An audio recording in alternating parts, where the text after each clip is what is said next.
I actually got an aftermarket set, and these are splined.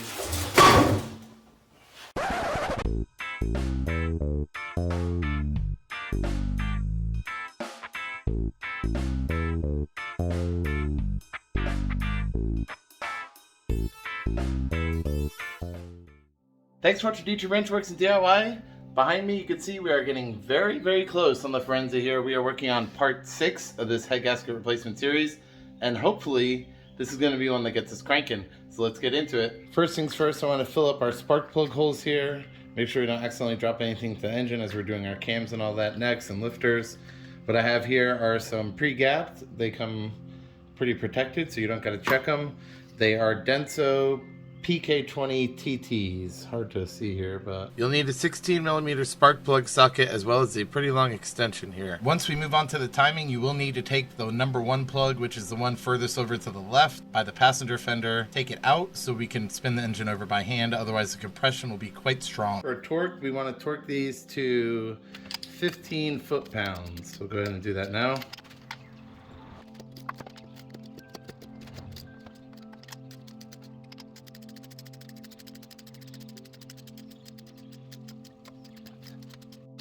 Next step I want to do, we're going to replace this dirty, disgusting, wow, that's nice.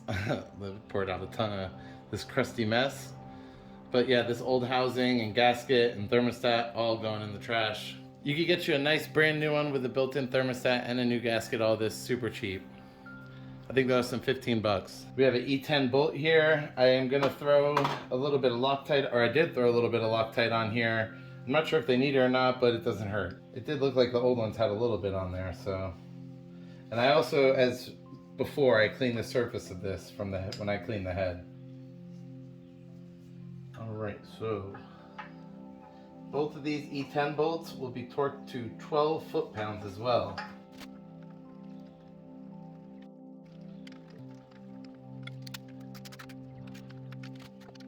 For the bottom bolt, it's easier to use a smaller extension to just run it in.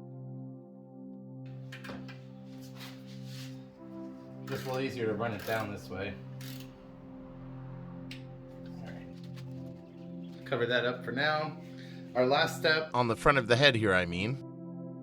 We're turning over here. Alright, so now you can see we're the little exhaust piece here.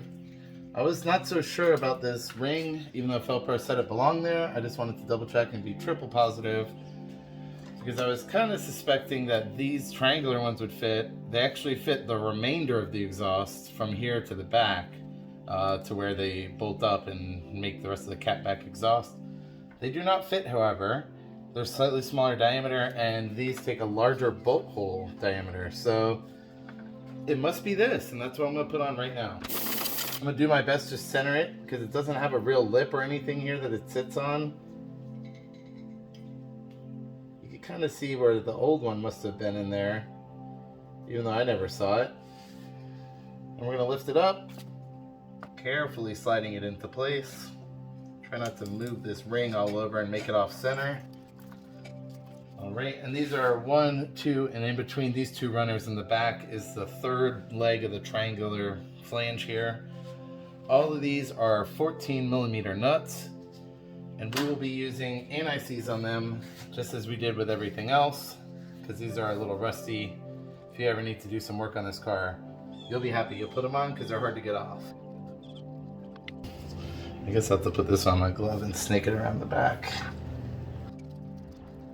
Alright, now to put these guys on. Give me a little help there running one of them in a little bit. And then for the third one, just get you a bunch of extensions. And I run it from the back by hand. I don't want to drop it. There you go, threads right on. We'll run this in, just a touch in. Alright, so the torque on these are going to be 26 foot-pounds. I'm going to have to leave the longer extension on here because there's just really no way to get to it. I later swapped this out for 2 6-inch extensions here. A little bit longer goes a long way.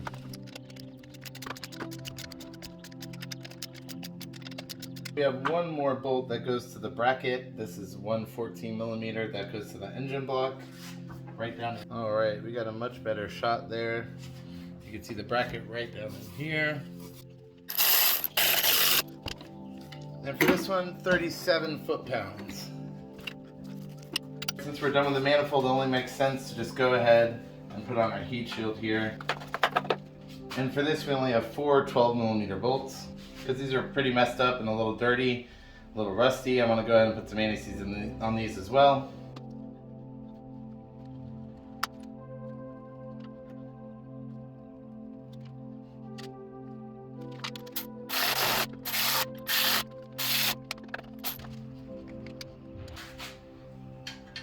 I'm not sure what to torque these to, so I'm just going to set it at 18. Yeah, that feels pretty tight. Alright, so before we put our lifters in, we want them, I'm going to try to show you on the camera here. So on our plunger, you can see it is traveling all the way up and down. It's only a few millimeters, but this is what you want. When they're shipped to you new, they are soaked in oil just like they would be when you get them out of your vehicle. So if you're used or new, you're going to have to do this either way. Through the little hole here is where we're trying to evacuate all pressure and oil, and we go very slow. All of these are done already. So I'm going to show you right now, this is one that hasn't been done. I like to use this 1/4 inch to 3/8 adapter. This is just a socket adapter piece, and it fits perfectly over the plunger piece right here. And you just want to square this up. I like to bring it pretty low into my vise here. And this is clearly not even bench mounted, so you don't need anything serious. I just grabbed this from Lowe's. They're like 50 or 60 bucks. And we just slowly put pressure onto here. See, it's still where you could have it nice and even.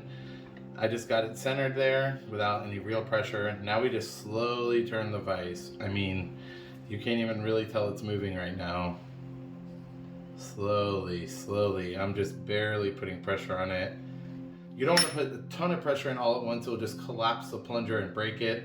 So we're going super slow, especially if yours are old. I've done this before and broke old ones. So we're still going real slow. Like I said, it only moves a few millimeters here. We're almost to the end, I could tell. And right there, you could just tell it hit right the end of the plunger. Now, sometimes you have to do this twice. Let's see. Yep, okay, see, we got nice movement on here. And you notice a lot of oil didn't come out. You could hold it from the bottom to the top. Here, it's starting to come out. If you let these sit after a little bit, it'll start dumping oil out since all the air's out. There we go. The oil's coming out. Rotating them back and forth, like you see me do here, will get the oil out super fast. And it's not a lot. You can see on the side. It's just a little dribble coming out.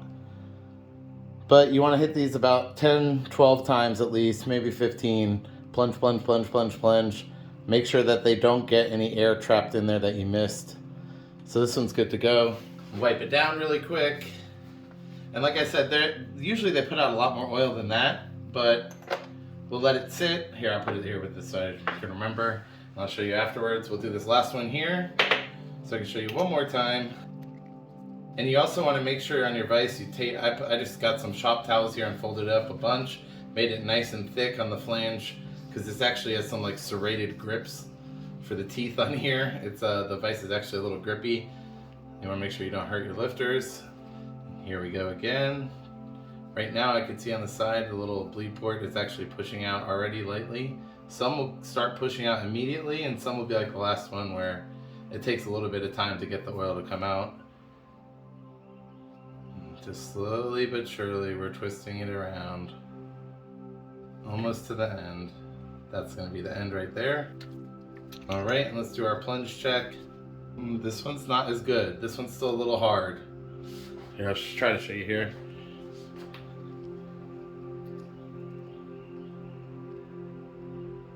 It's barely moving. It should have like full range of motion in and out. So if you could just barely feel a click, that's not far enough. You got to try it one more time. And this is exactly why I wanted to save 2 of them just in case. One was being weird and had to be plunged twice, and another one wasn't putting out all the oil. So by the time we're done with this one will be all drained out and ready to evacuate. And actually right now as I'm putting this on, it's almost like I didn't even do it. It still has pressure. I could see on here too, it's starting to dribble it out.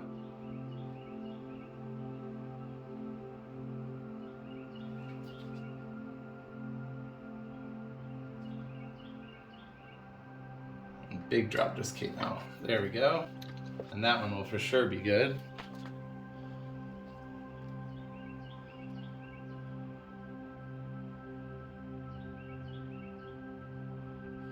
Yep. So we'll wipe this one down. All right. Bunch of plunges and it's passed. Now the one that we tried to do last time. I'm gonna show you, probably dump a bunch of oil out right now. There you go. Yep. Like I said, they don't hold a ton, but a few big drops will come out for sure. All right. And you could even see too, you can see inside, it's like a little dump bin right there where it's dropping all the oil inside the vise into the paper towel. And one thing that I would like to do is before you put all of these in, like this one, I think was the first one.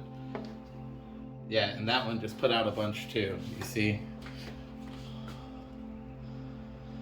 So before you reinstall these, when you're about to stick them in the engine, we'll just give them one more quick pump after they've been sitting for a few minutes and they'll dump out just a little bit more oil.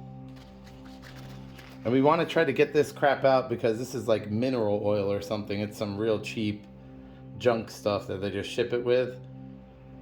You definitely want to make sure you get it all out and wipe it all clean. And now we put them in the engine. All right, so before we get our cams installed here, you will notice on the inside we have our cam seals right here, this orange piece, very easy to see. The only way to get this off is to get our cam gears off. I'm gonna do these one at a time so I don't mix up my intake and my exhaust manifold. There's no actual real like differentiation between it. I think the numbers even up here are even the same. So to make things easy, do it one at a time. You'll need a T50 for right here on the cam bolt, and then if you have a hard time breaking it loose, there's a 24mm wrench part that you could put right here. Just like that. So I'm gonna pop this off, get our old seal out, and then we'll install the cam like that. And obviously do the other side too.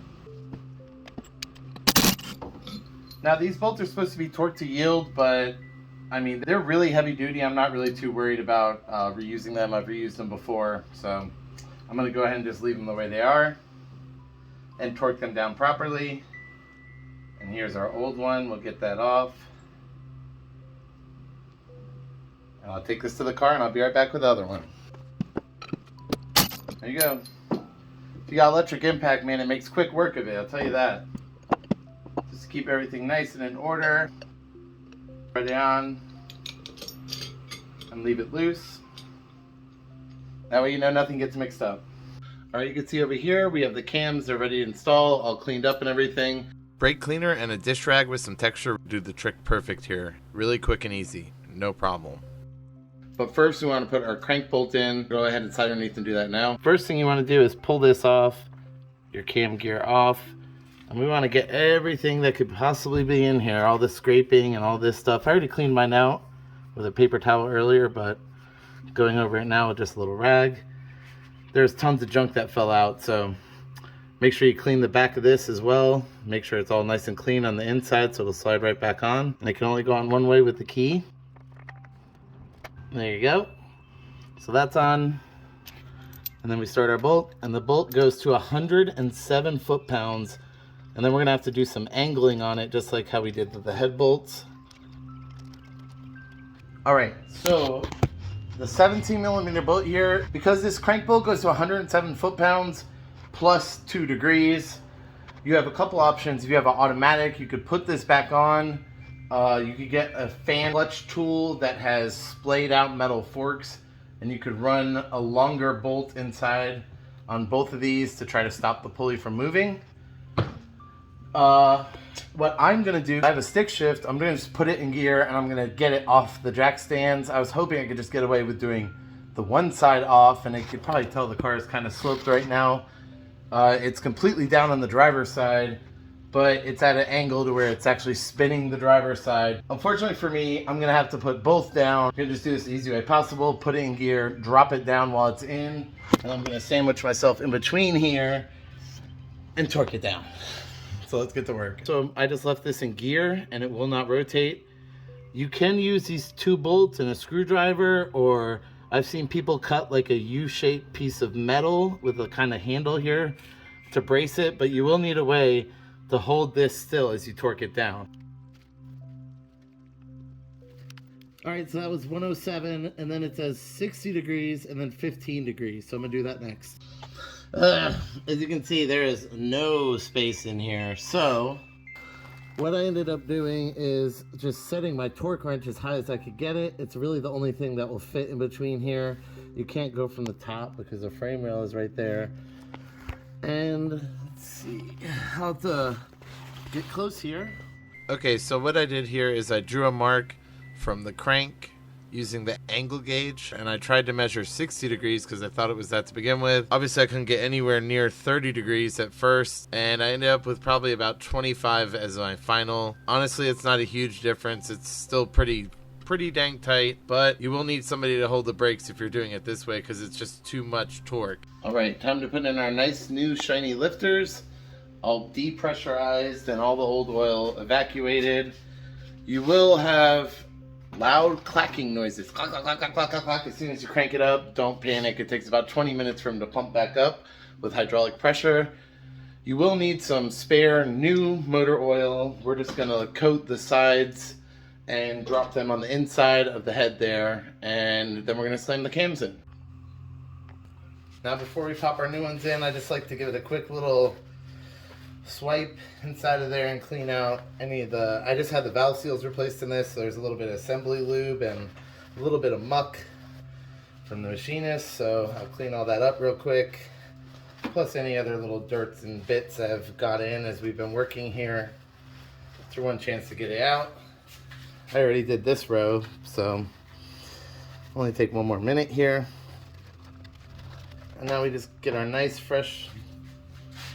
You can always just double check them, as I mentioned, make sure. Nice, yeah. I could press them in, no problem. Now, all we want to do here is just take a little bit of oil. You can pour it in the cap here if you'd like, because you won't need much. And just basically take a little bit off your finger. If you have an old toothbrush, this is great for that. Just coat it. Coat the whole outside. You don't want it falling in there dry fitting it. Keep everything nice and lubed. Kind of similar to the head bolts. You don't need them dripping oil, but everything goes in a lot easier with no scratches and smoothly once it's all lubed.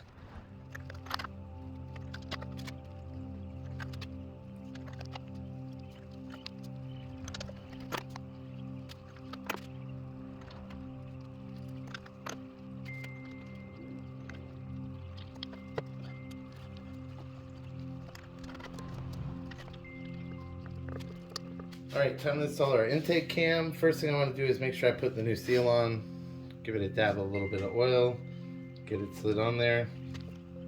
And we also want to get all of our lobes as well. Basically do the same thing we've been doing, and also the little, where the caps are, the little bearings, races, whatever you want to call them here. Basically everything that has exposed metal, lube it up. Alright. And now we carefully place it in. And our caps are going to be numbered here, you can see in the bottom right corner. 6, 7, 8, 9, 0 for 10. And we're going to thread all these in just a little bit by hand to get them to catch. And once we get going, there's a torque sequence and a diagram and everything I'll show you. And we'll get it all tightened down here. I'll save this one for last because I want to be able to adjust our cam seal here and make sure it's in a good spot.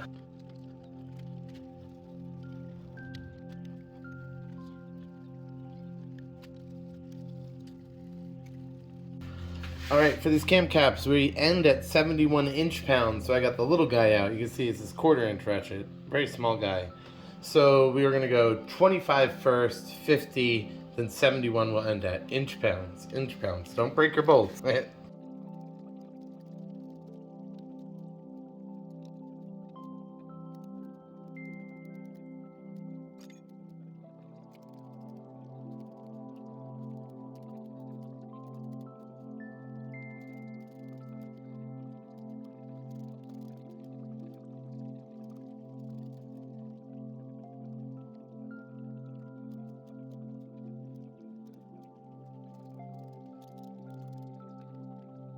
All right, that's pass number 1. We're gonna do number 2, 50 inch-pounds.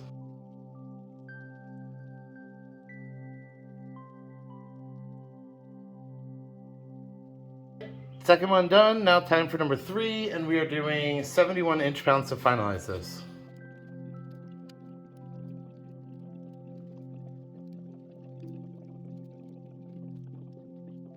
All right, 71 inch-pounds all done. I'm gonna install our cam gears. You can see the seal. They should be right flush to the tips here of the cam journals and the top bearing there. Should prevent any leaks. And first we'll do the exhaust side. This is the one, it'll have intake and exhaust, IN, EX printed on there. Now you wanna make sure the pin goes to the exhaust part here. So if that's the exhaust one, the pin's right here. It's kind of hard to see because this line's in the way, but there we go. Put some Loctite on your bolt. And we torque this to 37 foot-pounds. And you can see here I have my wrench holding it in the little spot I was mentioning earlier. We'll do the same on our intake side here. This one only has one little hole, so this one goes right on easily.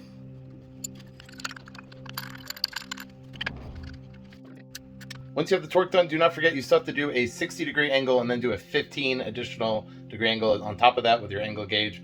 I already got this done. I ended up breaking my camera mount and I ended up breaking my Torx for this. So I kind of, by the time I got everything ready, I didn't have time to set up and film it, but it is done. Don't forget to do that.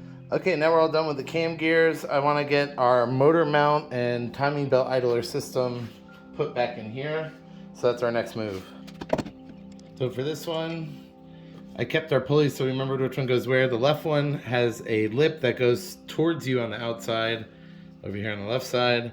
And for the right side, you can see it's completely opposite. The lip is going to be back towards the engine block side inwards. All right, so we popped off our 2 pulleys here. We're going to have 2 normal 17mm bolts that get blue Loctite. And then this is the bolt that goes on the left side, which will also get blue Loctite.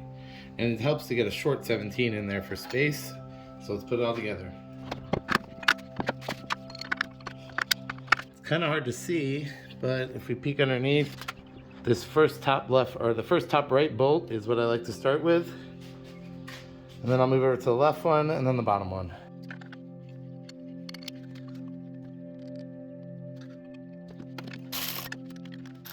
And we're going to torque these down to 41 foot-pounds. I'm gonna need a deep socket for this actually. And for the left side here, we switch back to a short 17. All right, now we'll put the right one on, the right idler pulley. The left one we're gonna leave off until after we've run it and put the tensioner in. It'll be the last thing we do. Little blue Loctite on this, 18 foot-pounds. And this is also a 13mm bolt. Now 18 foot-pounds. All right, we have the timing belt right here by my elbow, ready to slide in and install. We have to get the valve cover super clean. You basically want to get it ready to install because you will have to put it on, although we'll do it without the gasket. There's a few washers in here.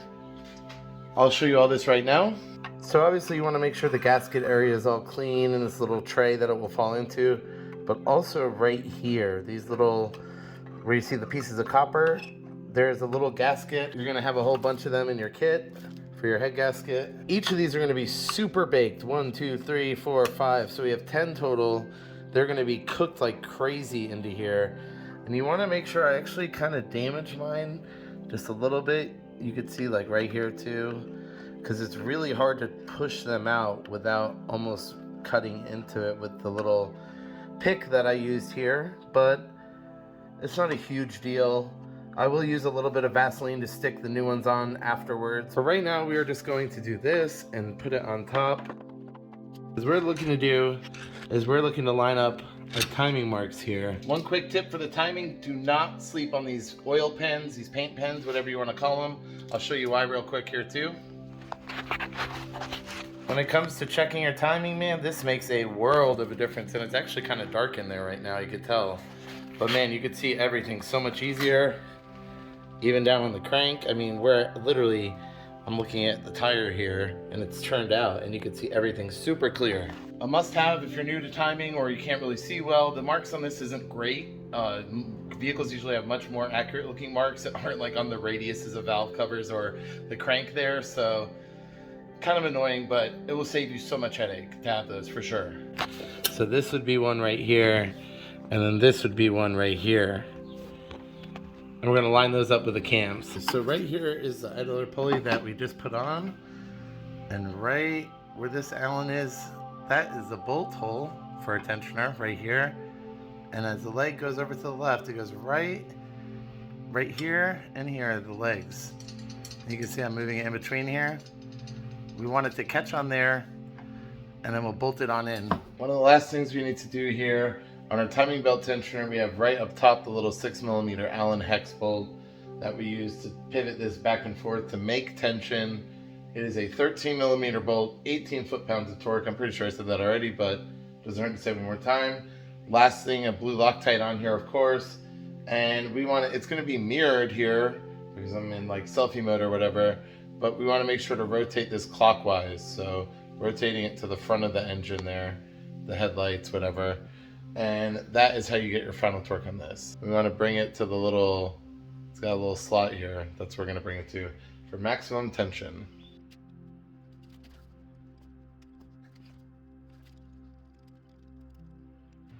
All right, we got a perfect shot. You can see that it's dead inside its little holder there in the casting of the block. Time to run the rest of it.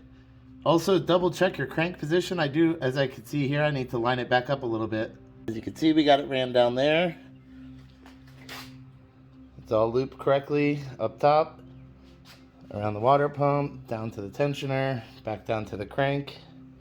Now, the last thing to do is to put on our idler pulley for the other one on the left side, and that will also go to 18 foot-pounds.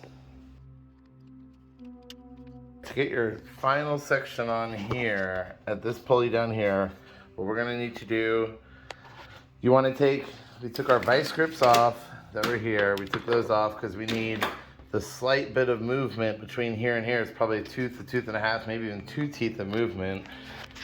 You could just get a slight bit by rocking this intake cam slightly forward. And then what I did, just to make sure I didn't lose timing too much, I put one of these little rubber wooden clamps, it's nothing super serious, to hold it onto this side and then rock the intake side as I was using my other hand to put this on here. And as you can see, I just got it threaded on there. So it will be pretty, because these Gates belts especially are very thick. It will be pretty tight, but that's the best way to get it to slide on pretty easily. Don't sit there and fight it. If it's not going on, something's wrong. And that's the best way to do it right there. And of course, you definitely want to check on the bottom there and make sure your crank mark is good. Mine is good too. Obviously, it's got to go a touch down, but we'll fix that when we do the tensioning. And torque this to 18 foot-pounds with some blue Loctite. Belt's all on. It all looks great. I'm going to take my 17, I'm going to slide it underneath, and we're going to rotate the engine around a few times. I just want to make sure the belt rides smoothly on all of its gears, on all of its lips down here. Just make sure that the tension and everything works out good. Nothing's weird. Nothing's throwing the belt off. Just give it one quick go around. We're going to spin the motor clockwise here. We need 4 rotations of the timing mark to make 2 full rotations. You can do more if you want, but this is all that's recommended. And we have the timing absolutely perfect here. Check the bottom too. All good. Now we want to adjust our tension by using our 6mm Allen, sticking it underneath the car and swinging it over to create tension to the right. We want to move it all the way over to the new slot that I discussed earlier. Then we'll finalize it by torquing down the bolt. Now that the tensioner is in position, we want to go ahead and put the Allen bolt back in its position into the tensioner. This is going to help lock it into place as we torque it down. I'm also going to reapply the blue Loctite because it took me a long time to get the timing belt on. So just to be safe, I'm reapplying it, and we are going to torque to 18 foot-pounds. Just make sure you have the Allen locking it into place as you tighten it down. One thing you're going to run into when you're putting the tensioner on, I was having the issue with the belt being a little too tight. I wasn't getting the right tension there either, and this is because the very top of this guy right here, the very top of that, it is actually barely binding up on the water pump. And apparently, I looked this up online, the Gates water pump as well as the Gates tensioner have this issue. I'll show you now. And you can see how tight everything is right here. With the back side of this pulley, it was actually touching this on the actual tensioner there. So you have to be careful of that. If you're having issues with any sort of tension or you can't get it on the right teeth, that is your problem right there. I found this out by actually taking it off when I added more Loctite and I put on the second one. I had noticed it wasn't rubbing anymore and I was getting a lot more tension. Also, we will see the tensioner, the little arm here that you put the Allen hex bolt into, or socket, whatever you use here. This should be at about 11 o'clock position here, once you get it nice and tensioned. And of course, as you just saw, it's already over there to new on the arrow. We are super close to getting this running. I could probably get it running within the next hour or so, but the footage is piling up like crazy. Nobody wants to see an hour-long video clip. So I will split this up into 2 parts. The last part will be a lot shorter, and we will for sure be firing. And I'm gonna get back to work so I can get this video out now. Have a good day. Please don't forget to like and subscribe, guys. Thanks for watching. Bye. If you want to support the channel, please do. You could find us over at Patreon. You can also find us on YouTube memberships, where we have 2 different types, and you can support us there. I'd greatly appreciate it if you did. Thanks.